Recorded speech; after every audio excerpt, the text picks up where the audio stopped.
So gebeur dit toe, dat papa se dogter Charlotte by haar eerste wynveiling opdaag. Sy weet nie mooi wat om te verwag nie, maar vertroue student wat sy was op skool, weet sy hoe om haar vinger in die klas op te steek. Altyd eerste. Maar Charlotte, daar is vraejong, die soort, wat randtekenkies vooraan het, waarvoor jy nie noodwendig die antwoord het nie. Gelukkig was Charlotte slim om vir papa saam te bring. Altyd 'n goeie plan as die antwoord 'n swart pen en chequeboek benodig.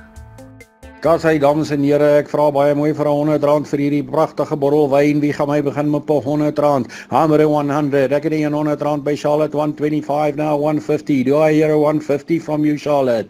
150, ek vra mooi vir R150. 150, ek het R150 by Charlotte, 175 now, 200. Do I hear a 200? Ek het R200 het ek daar. R200 by Charlotte, 225 now, 250. 250, ja, maar 250 by Charlotte het ek daar. 250, 275, wat van R300? Ek het R300 by Charlotte.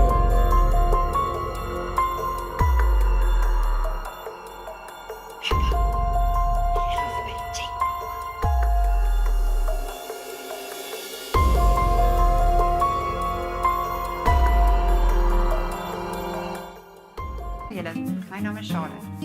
Ek help met die fondswerwing en bemarking by Coram-Deo. Meeste van ons geniet 'n glasie wyn. Meeste van ons hou ook daarvan om ander mense te kan help. By Coram-Deo help ons mense op verskillende maniere. Ons gee kinderberading, tienerberading, traumaberading, huweliksberading, om 'n paar te noem. Ons gee ook opleiding en berading. Meeste van die mense wat kom vir die berading, kan nie bekostig om te betaal daarvoor nie. Ons het jou hulp nodig om die 19 Oktober by ons wynveiling te kom wyn koop, sodat die mense gesubsidieer kan word om wel die berading te kan ontvang.